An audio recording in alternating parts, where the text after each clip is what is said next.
السلام علیکم ناظرین، میں ہوں حافظ محمد موسیٰ اور آپ دیکھ رہے ہیں یوٹیوب چینل کریکشن پوائنٹ۔ ناظرین، میں چاہتا ہوں کہ نماز کا ترجمہ اور مفہوم بیان کرنے سے پہلے نماز کی فضیلت، نماز کی فرضیت اور نماز کی اہمیت پر کچھ روشنی ڈالوں،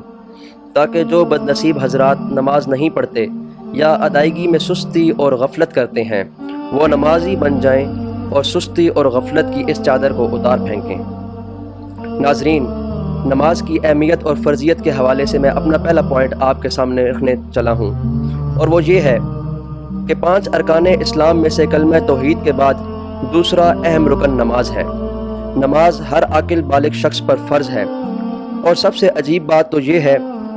کہ نماز کی فرضیت صرف امت محمدیہ کے لیے نہیں ہے، بلکہ پہلی شریعتوں میں تقریباً ہر امت پر اور اس امت کے ہر رسول پر کسی نہ کسی صورت، حیت اور نوعیت پر فرض رہی ہے، اور اس وقت کے مسلمان نماز والے فریضہ کو ادا کرتے رہے ہیں۔ بطور خاص ملت ابراہیم میں اور دین حنیف میں نماز والا فرض نمایاں اور ممتاز رہا ہے۔ ناظرین، کیا آپ نہیں جانتے کہ جد الانبیاء حضرت سیدنا ابراہیم علیہ السلام کو جب اللہ کا حکم ہوا تو وہ اللہ کا حکم پا کر اپنے اکلوتے اور شیر خوار لخت جگر اسماعیل کو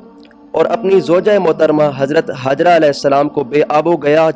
سنسان جنگل میں، جہاں نہ کوئی آبادی تھی، نہ پانی،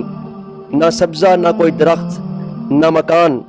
نہ جھونپڑی، نہ کوئی مونس اور نہ کوئی غمگسار تھا، وہاں چھوڑ کر جا رہے تھے تو انہوں نے اللہ رب العزت کے دربار میں دعا کے لیے ہاتھ اٹھائے اور فرمایا،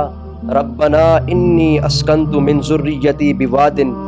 غیر ذی زرع عند بیتک المحرم ربنا لیقیموا الصلاۃ۔ اے ہمارے رب، میں اپنی کچھ اولاد کو ایک آب و گیا میدان میں تیرے مقدس گھر کے قریب چھوڑ کر جا رہا ہوں، انہیں یہاں بسا رہا ہوں تاکہ وہ نماز کو قائم رکھیں۔ ناظرین، یہاں ایک لمحہ کے لیے ٹھہریے اور سیدنا ابراہیم علیہ السلام کی دعا کے الفاظ پر غور فرمائیے۔ بے آب و گیا جنگل میں، جہاں نہ آبادی، نہ سبزہ، نہ پانی، اپنی بیوی صنف نازک کو اور شیر خوار بچے کو چھوڑ کر آ رہے ہیں، مگر ان کی روزی اور کھانے پینے کے لیے پھلوں کی درخواست بعد میں کی اور انہیں نمازی بنانے کی دعا پہلے کی۔ معلوم ہوتا ہے کہ حضرت ابراہیم علیہ السلام کی نگاہوں میں اور ان کے دل میں اولاد کے لیے دنیا اور دنیا کے مال اور روزی کی اہمیت ثانوی درجہ رکھتی ہے، لیکن نماز پہلا درجہ رکھتی ہے۔ حضرت ابراہیم علیہ السلام کی اس دعا کو قرآن نے جہاں ذکر فرمایا، اس جگہ پر اللہ تعالیٰ نے ان کی ایک دعا کا تذکرہ فرمایا، رب اجعلنی مقیم الصلاۃ ومن ذریتی ربنا وتقبل دعا۔ اے میرے رب،